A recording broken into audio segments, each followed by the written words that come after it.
Hello. Voilà, 2 ans, 2 ans, 1 mois que je vis là. 2 ans et 45 jours, je dirais plutôt. Commencé la cabane en novembre donc 2019. 3 semaines, 1 mois pour la construire, tout récup. J'ai rien payé hormis le chauffage. Donc, alors tout d'abord, j'ai filmé sur différents jours. Donc, si d'un moment vous voyez la neige et d'autres pas, c'est que c'était pas. C'est normal, quoi. Donc, je vis là toute l'année, hormis quand je voyage, évidemment. Parce qu'il y a des personnes qui pourraient douter, se questionner, oui, est-ce qu'ils vivent vraiment là l'hiver? Puisque j'ai vu qu'il y avait quelques remarques comme ça. Donc, oui, je vis là toute l'année. Si certaines personnes n'ont pas les capacités physiques et mentales pour vivre dans une petite cabane toute l'année, c'est compréhensible, légitime, mais c'est pas parce que ces personnes-là n'y croient pas que ce n'est pas possible. Voilà. En plus, cette année, tiens, j'ai décidé de faire un petit format, donc filmer décembre, janvier, février, mars, entre, je sais pas, j'en sais rien, enfin, plusieurs jours dans le mois. Et donc, je posterai une vidéo, 1 ou 2 vidéos par mois entre décembre et mars. Mais c'est juste un titre exceptionnel pour montrer euh, comment on vit au quotidien dans une petite cabane et une tchotte forêt. Alors la cabane elle n'est pas grande, hein, ça fait la taille d'un fourgon, mais comme j'ai dit, dès lors que tes besoins vitaux sont comblés, les besoins principaux, les besoins de base, le toit, un bon lit, une petite table, la nourriture, le chauffage, c'est fonctionnel. Après, tu peux mettre des options avec le temps. Mais déjà, des options comme un peu plus grand, mettre l'électricité, parce que j'ai pas l'électricité. Mais déjà, je suis déjà content d'avoir passé le cap, de ne pas parler et de ne pas agir. J'ai agi, je l'ai fait. J'ai encore beaucoup à apprendre, même si j'ai appris beaucoup de choses grâce à ce mode de vie. J'ai appris vraiment à me débrouiller, euh, apprendre à faire face aux éléments de la nature, dont notamment l'hiver où c'est quand même plus difficile. Tout devient plus difficile parce que je dois chercher l'eau, etc. L'eau est gelée dehors, donc il faut toujours bien penser à tout rentrer. Ouais, mais à la fois, j'aime beaucoup cette vie, même si elle n'est pas toujours facile. C'est un choix, c'est pas subi, ce que subi c'est autre chose. Et je m'y plais beaucoup. Il y a des variations au niveau du bien-être. Hein, on ne peut pas toujours être dans une certaine stabilité. Voilà, donc l'intérieur de la cabane, voilà, tout est récup. Lambris récup, enfin tout est récup, non, à part les teintures, trucs comme ça, mais ça coûte rien, ça coûte 5 euros sur internet. Ça fout une pure ambiance directe, hein. J'aime pas trop avoir que le bois brut. Et oh, bon. Alors ça, j'ai fait un petit système, c'est tout con, avec des élastiques. Je mets le téléphone dessus quand je veux mater un documentaire, voilà. Et je me cale ici. Donc c'est vraiment, c'est tout simple, hein, mais c'est pratique.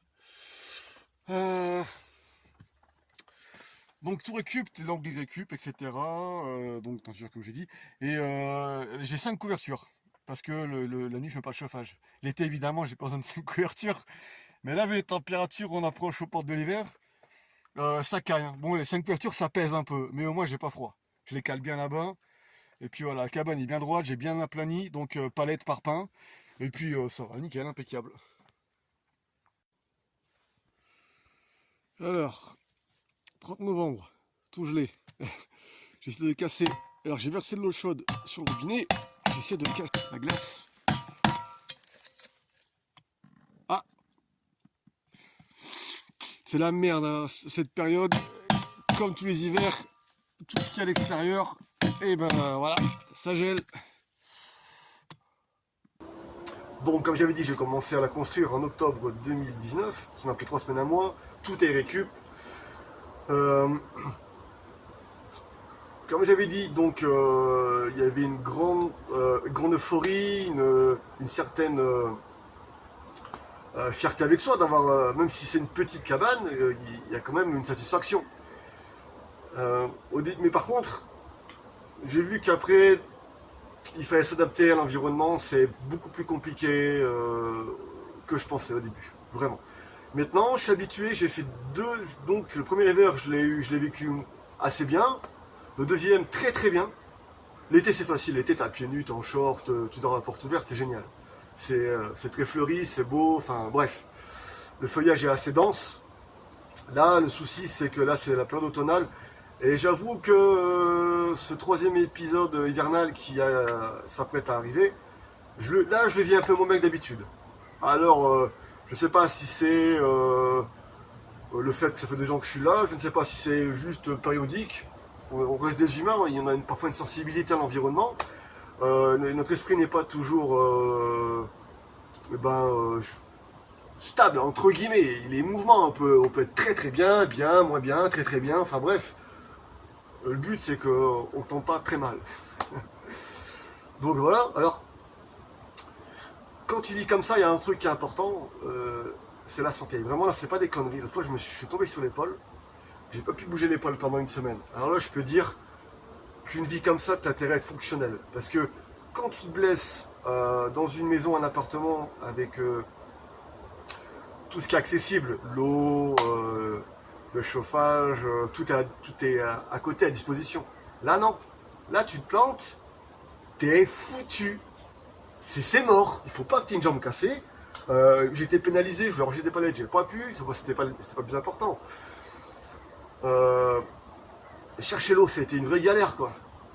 Tout porter avec le bras gauche et le genou droitier, ça pénalise vraiment. Donc la santé, c'est vraiment un pilier. Quand on vit comme ça, il ne faut pas s'amuser à prendre des risques inutiles.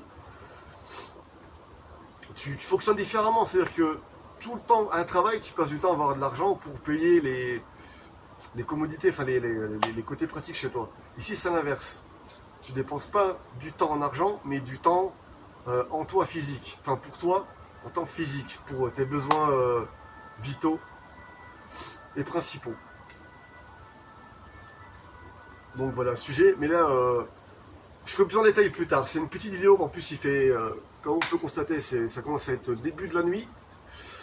Mais je l'ai fait comme ça improvisé, je le sentais à le faire maintenant. Donc, comme je dis, l'été c'est facile. Les hivers, je préfère que je préfère qu'il y ait la neige, honnêtement. Car la neige c'est beaucoup plus pratique. Là pour l'instant il pleut pas, donc c'est chouette. Mais là c'est quand même monotone. Franchement, toutes ces feuilles tombées, bon, je passe le balai métallique là, pour dégager tout ça, pour donner quand même une ambiance plus sympathique, même si l'ambiance automnale est aussi sympa. Mais il y a un côté psychologique où tu as le sentiment que c'est plus propre. Alors que c'est la même chose, hein. La terre, c'est pas du carrelage, c'est pas non plus de la moquette, quoi. Ça reste de la terre. T'as beau passer le balai métallique, ça reste pareil, quoi. Bon, voilà le sujet. Et donc, comment j'ai vécu ces 2 ans? Je les ai très bien vécus, franchement. C'est quand même une vie qu'il faut choisir, vraiment. Parce que là, comme j'ai dit, là, je vais un peu moins bien en ce moment. Donc, c'est un petit peu une remise en question. Je pense que de toute façon, la vie, il y a toujours parfois de remise en question. Quoi qu'il en soit, peu l'informe de l'habitation, c'est plutôt dans ton esprit, enfin, la forme de l'esprit. Bon, allez, opération eau. Donc là, je pense que je vais prendre 15-20 litres. Donc c'est comme ça, voilà, il faut toujours aller chercher l'eau. Mais c'est pas pénible, moi ça me dérange pas. Vraiment, faut gérer. Comme j'ai dit, les bidons de 20 litres, c'est lavage, donc corporel et puis vaisselle. Et les bidons de 5 litres, c'est pour boire. Comme ça, je peux dissocier au visuel sans me planter. Parce que ces bidons-là, ils avaient des produits dedans à l'intérieur avant, genre produits vaisselle ou carburant. Je les ai bien nettoyés, mais donc je ne veux pas la boire, celle-ci. Mais ils sont pratiques parce que je peux mettre une grosse quantité d'un coup. Ceux-là sont pratiques parce que ils sont beaucoup plus maniables. 5 litres, je peux les boire direct dedans ou les verser facilement dans une bouteille d'1 litre ou 2. J'en ai toujours 4-5 dans la cabane. Toujours à l'intérieur. Je ne les jamais à l'extérieur. On ne sait pas ce qui peut se passer. Opération bidon d'eau à vélo. Je fais tout à vélo, hein. Comme je dis. Depuis 2015, j'ai plus de voiture. Et j'en veux plus. Je ne mets pas 5 heures, je commence déjà à faire noir. En même temps, en montagne aussi, le soleil se cache un peu plus. Donc voilà, ça fait depuis 2013 que je fais ça. Quand je vivais en Talure, c'était pareil. Parfois on me pose la question, est-ce que tu dois vivre comme ça tout le temps quoi? Bah, la réponse est oui, mais comme on est mouvement en tant qu'être vivant, je peux pas confirmer que je le serai dans 10 ans ou 20 ans par exemple. En fait, dans la vie, rien n'est garanti. À part croire que c'est possible, mais c'est juste le croire. Après, au quotidien, la pratique et tout ça, c'est autre chose. C'est comme celui qui croit connaître les voyages juste en lisant des livres. Oui, mais la meilleure façon de les connaître, c'est de les vivre.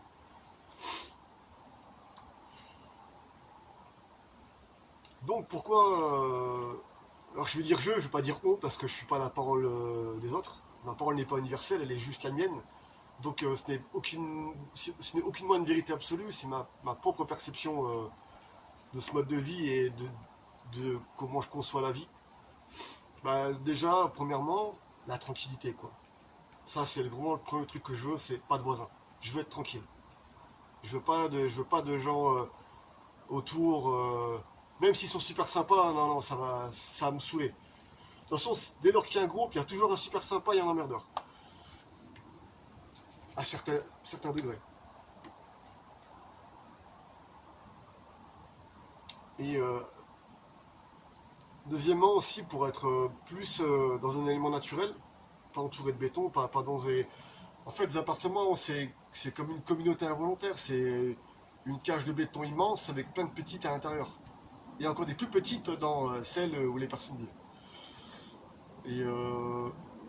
Et donc c'est des modes de vie qui sont appris dès notre enfance, donc on est habitué à ce mode de vie, mais tout le monde n'est pas fait pour ce mode de vie. Il y a des êtres humains qui ont d'autres attentes que de vivre dans un appartement.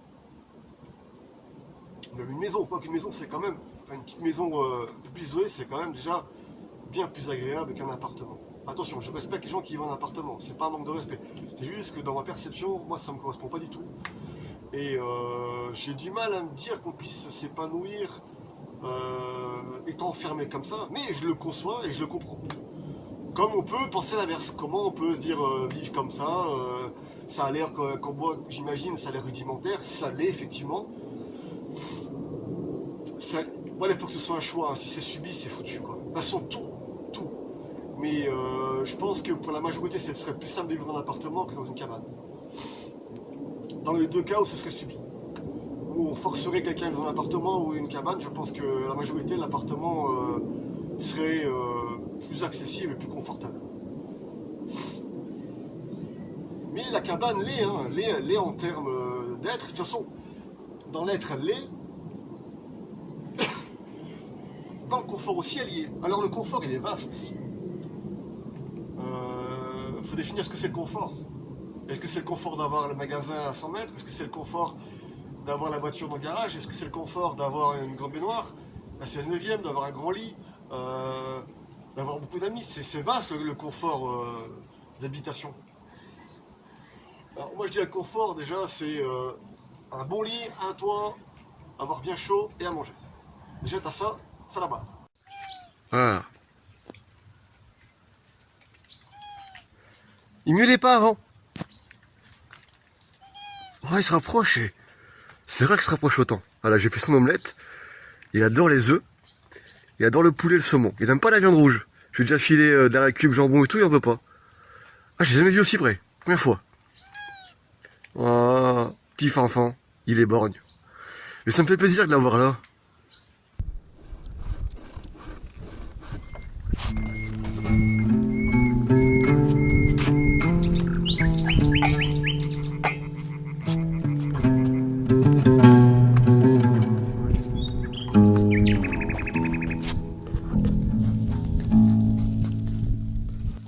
L'hiver, ce que je fais sur la porte, je rajoute une couverture pour l'isolation.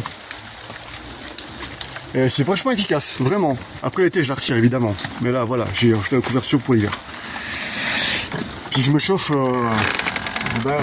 aux hydros. C'est pas ce qu'il y a de mieux, hein. Franchement je préfère autre chose. Mais pour l'instant je fais comme ça, je fais avec. Je suis déjà bien content de m'être lancé dans le projet.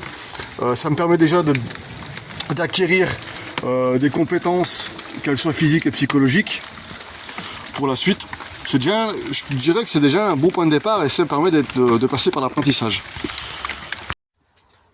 La malle, avant c'était métallique, mais là Antoine il m'a fait une plastique, c'est beaucoup mieux. Moi ça prend pas la rouille. Et rangement, frigo, enfin ça fait tout quoi.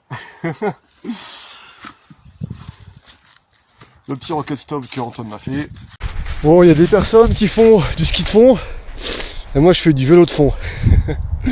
Dans la Sandec, je ne vais plus pouvoir utiliser le vélo. Voilà.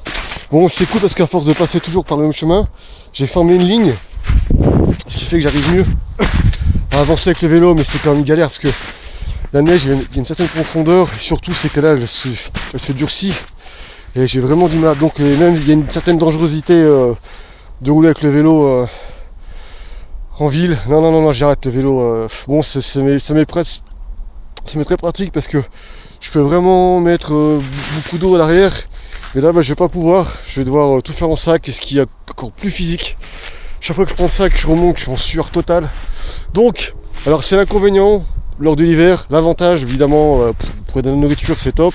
Et j'ai un petit ruisseau non fonctionnel l'été. Mais par contre, l'hiver, il est très abondant. À plusieurs dizaines de mètres de la cabane. Donc ça me permet de compenser quoi. J'ai plus le vélo, mais j'ai de l'eau qui est plus proche. Cependant, je peux pas la boire. C'est que de l'eau pour laver du linge ou faire de la vaisselle. Bon, allez, c'est reparti.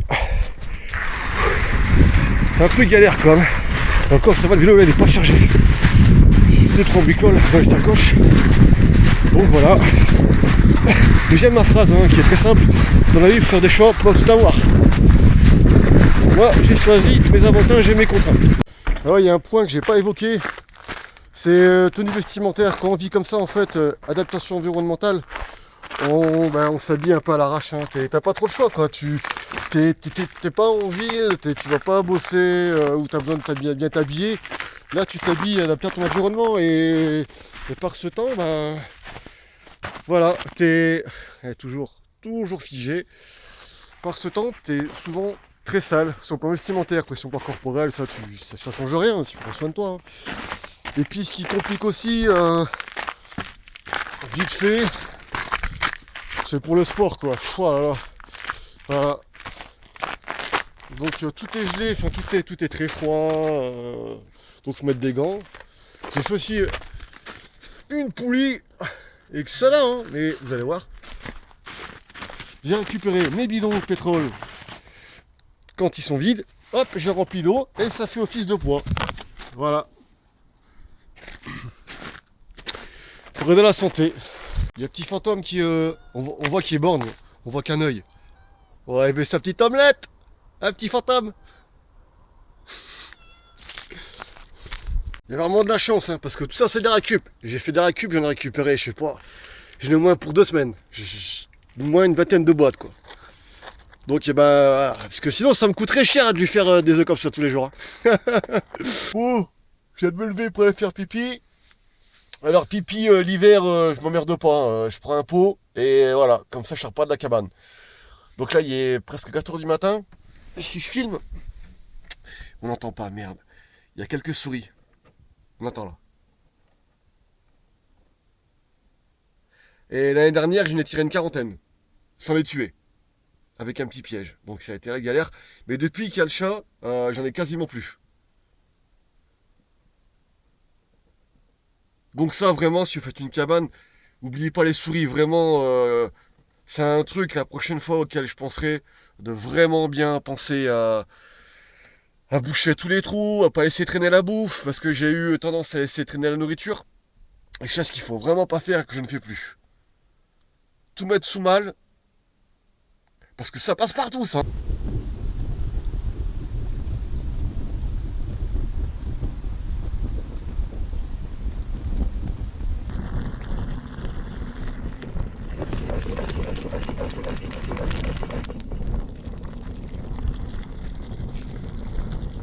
Donc la cabane, je l'ai faite donc tout en palette. J'ai tout aplani. Ça a été une galère pour aplanir d'ailleurs. J'avais juste un petit niveau, une pelle, ainsi qu'une pioche. Ouais, pour aplanir, j'ai vraiment pas aimé. Vraiment. En plus, il y avait des racines et tout. C'était une galère. Parpaing, palette. Une fois que toutes les palettes ont été posées, ça m'a vraiment motivé d'avoir le sol bien propre et bien droit. Je pense pas qu'il soit 100% droit, mais ça va. Et ensuite, la cabane, j'ai mis presque un mois pour la faire. Je l'ai bien solidifié parce que je suis en face d'une montagne et j'ai un courant d'air montagneux plusieurs fois dans l'année qui est assez fort, même parfois très puissant. Et il est souvent nocturne, j'ai remarqué. Donc la cabane, je l'ai bien solidifié. Vraiment, c'est quelque chose que je me suis dit tout de suite. Tu fais un truc solide. Et c'est le cas. Alors, au début, je la pousse dans tous les sens. Vraiment, j'ai vraiment tous les coins, je les ai fortifiés un maximum. Le centre, je l'ai vraiment blindé. Et là, ça. Le toit, pareil, j'ai mis toile ondulé, donc pas de suite. Génial. Donc voilà ce sujet. Au niveau de son état, au bout de 2 ans et un mois et demi, elle a un peu bougé, léger. En même temps avec les températures, hein, l'été, l'hiver il fait très froid, donc le bois travaille. Je vois parfois des écartements au niveau de certains morceaux de bois, mais ça va. Dans l'ensemble, elle tient pour l'instant. Alors ensuite,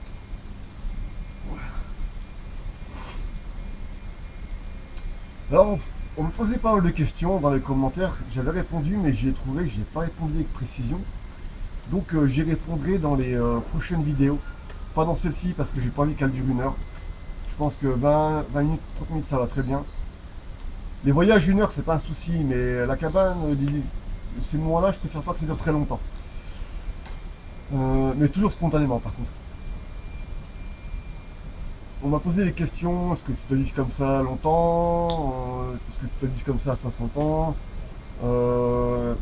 comment ça se passe avec les filles, est-ce que ça ne rend pas social, etc. Donc c'est toutes des questions que je répondrai lors des prochaines vidéos. Donc, comme j'ai dit, entre décembre et mars, je ferai une ou 2 vidéos par mois. Donc décembre c'est celle-ci, voilà, elle est faite.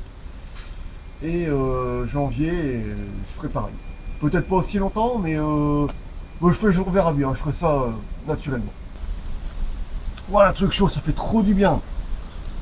Je passe pas au sac parce que il va refroidir express. Alors, vite fait, 2-3 trucs avant de terminer cette vidéo.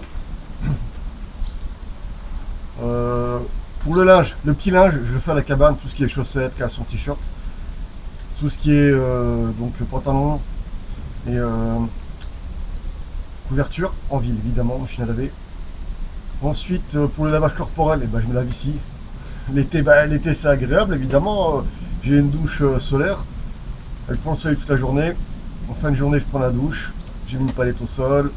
J'ai mis une petite poulie pour descendre et monter la poche d'eau qui fait 10 litres, je crois. Donc, ou 20, je sais plus. Bref.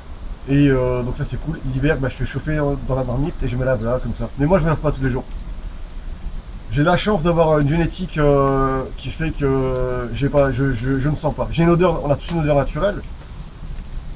Un peu comme les animaux, il y a des odeurs qui sont agréables et d'autres pas du tout. Parfois c'est attirant, c'est le parfum naturel du corps, je dirais. Et j'ai eu la chance de ne pas sentir. C'est fou quand même, hein. Même quand je voyage à vélo, que je sue, j'ai pas d'odeur quoi. C'est tant mieux. Et en parlant de gènes, puisque j'y dans la génétique, au niveau de vivre ainsi, il faut quand même une santé physique plutôt très bonne.